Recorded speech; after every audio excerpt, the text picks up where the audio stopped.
अथ द्वितीय अध्याय भक्तीचे दुःख दूर करण्याचा नारदाचा प्रयत्न. नारद म्हणाले, बालिके, तू व्यर्थ खेद का करीत? तू इतकी चिंतातूर का झाली आहेस? भगवान श्रीकृष्णाच्या चरणकमलाचे चिंतन कर, तुझे दुःख नाहीसे होईल. कौरवाच्या अत्याचारापासून ज्यांनी द्रौपदीचे रक्षण केले होते, गोपसुंदरीचे ज्यांनी पालन केले, ते श्रीकृष्ण कोठेही गेलेले नाहीत. त्यांना नेहमी प्राणाहून अधिक प्रिय अशी तू भक्ती आहेस. तुझ्या आमंत्रणावरून भगवान कनिष्ठाच्या घरी सुद्धा जातात. सत्य, त्रेता आणि द्वापार या 3 युगात ज्ञान आणि वैराग्य ही मुक्तीची साधने होती.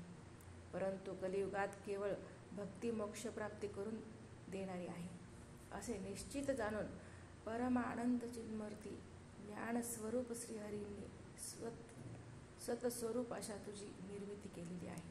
तू श्रीकृष्णांना प्रिय अशी सुंदरी आहेस. एकदा तो हात जोडून त्यांना विचारले होते, मी काय करू?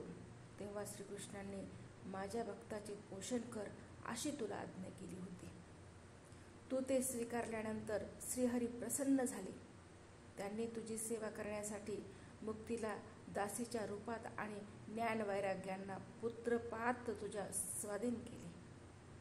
तू तुझ्या मूळ रूपाने वैकुंठामध्ये भक्ताचे पोषण करतेस, तर पृथ्वीवर भक्ताचे पोषण करण्यासाठी तू केवळ सावलीच्या रूपात राहिलेली आहेस. तू मुक्ती, ज्ञान आणि वैराग्यासह पृथ्वी तलावर आलीस आणि सत्ययुग ते द्वापार युगापर्यंत मोठ्या आनंदाने राहिलीस. मुक्ती कलियुगात नास्तिकतेच्या रोगाने ग्रस्त होऊन क्षीण होऊ लागली होती, म्हणून ती लगेच तुझ्या आज्ञेने पुन्हा वैकुंठ लोकात गेली. तू स्मरण करताच मुक्ती येथे येते आणि परत जाते. परंतु या ज्ञान आणि वैराग्याला तू पुत्र मानून आपल्या जवळच ठेवले आहेस. कलियुगात उपेक्षा झाल्याने हे तुझे पुत्र निरुत्साही आणि वृद्ध झाले आहेत. परंतु तू चिंता करू नकोस. यांना नवजीवन प्राप्त करून देण्याचा उपाय मी शोधून काढतो. हे सुंदरी, कलीसारखे दुसरे कोणतेही युग नाही. या युगात मी घराघरात प्रत्येक माणसाच्या हृदयात तुझी स्थापना करीन. अन्य सर्व साधनांना तुच्छ ठरवून आणि भक्तिविषयक मोठ्या उत्सवांना प्राधान्य देऊन लोकात मी तुझा प्रचार केला नाही तर मी श्रीहरीचा दास म्हणून घेणार नाही. या कलियुगात जे जीव भक्ती मार्गाला लागतील ते पापी असल्यासही निर्भयपणे श्रीकृष्ण धामाला जातील. हा कलीचा महिमा आहे बरं का.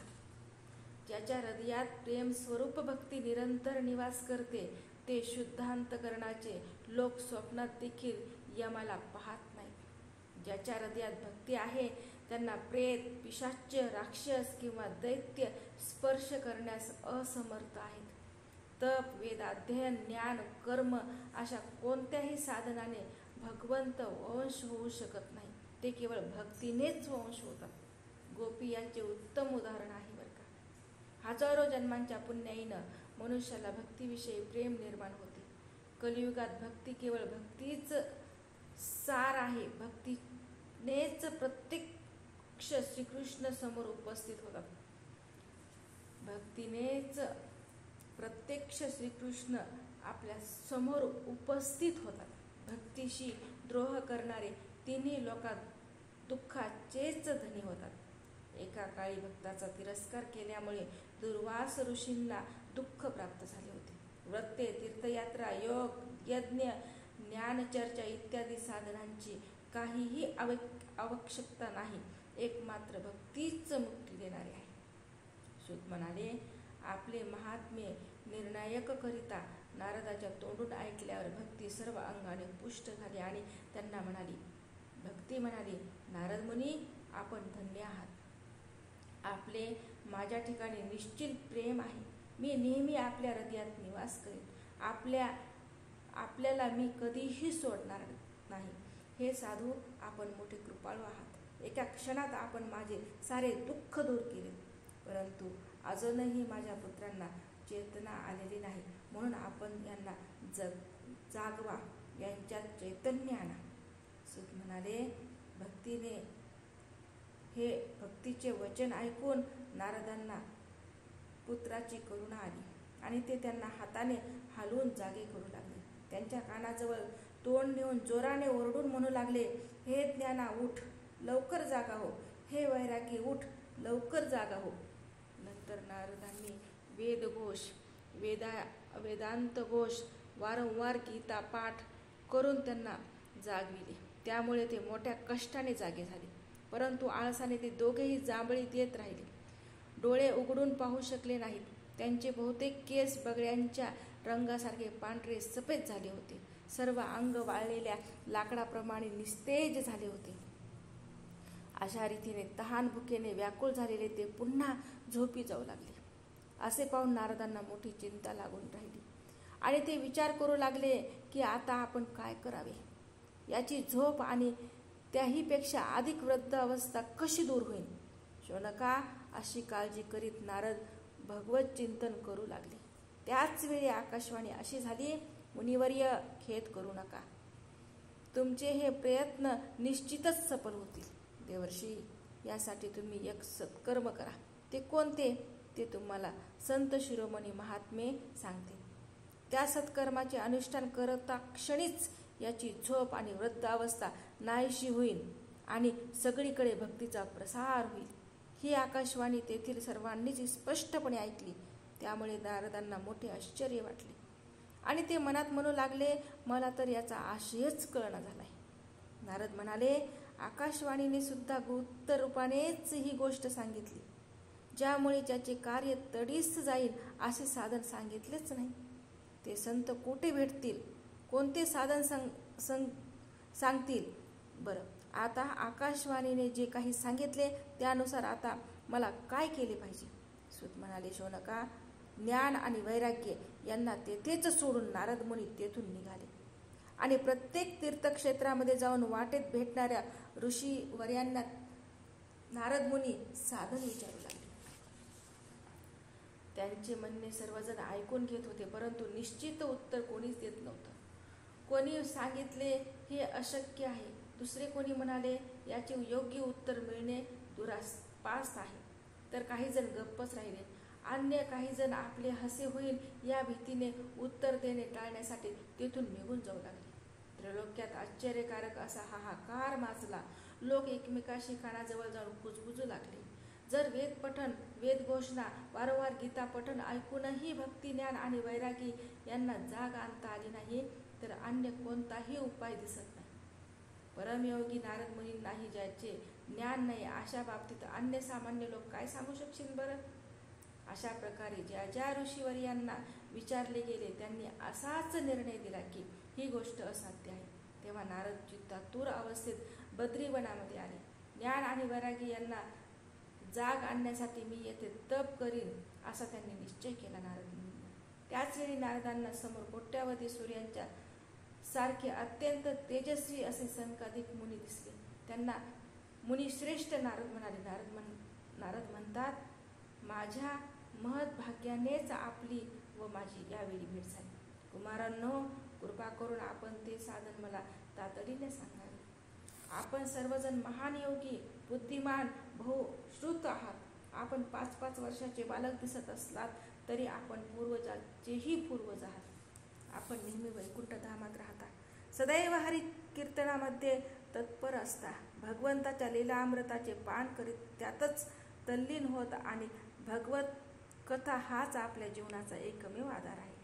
श्रीहरी शरणम हाच मंत्र आपण मुखात नेहमी असतो आणि म्हणूनच कालगतीनुसार येणारी वृद्ध अवस्था आपल्याला बाधू शकत नाही. संकादिकांच्या मुखामध्ये श्रीहरी शरणम, श्रीहरी शरणम, श्रीहरी शरणम हा नेहमी मुखामध्ये मंत्र असतो बरं का. पूर्वी एकदा ज्या भुवया आपण वक्र करताच भगवान विष्णूचे द्वारपाल जय आणि विजय तात्काळ पृथ्वीवर गेले आणि पुन्हा आपल्याच कृपेने वैकुंठ लोकाला आले. माझ्या सौभाग्यानेच मला आता आपले येथे दर्शन होत आहे. मी दीन आहे, आपण दयाळू आहात, म्हणून आपण माझ्यावर कृपा करावी. आकाशवाणीने ज्याबद्दल मला सांगितले ते साधन कोणते, त्याचे अनुष्ठान कसे केले पाहिजे हे आपण मला विस्तारपूर्वक सांगा. भक्ती, ज्ञान आणि वैराग्य यांना कोणत्या मार्गाने सुख मिळेल? सर्व वर्णामध्ये याचीच कोणत्या प्रयत्नांनी प्रेमपूर्वक प्रतिष्ठपणा होऊ शकेल? हे मला तुम्ही सांगा. असं नारदांना विचारल्यावर सनकादिक म्हणाले, देवर्षी, आपण चिंता करू नका. मन प्रसन्न ठेवा. त्याच्याबद्दल साधा सोपा उपाय पहिल्यापासून विद्यमान आहे.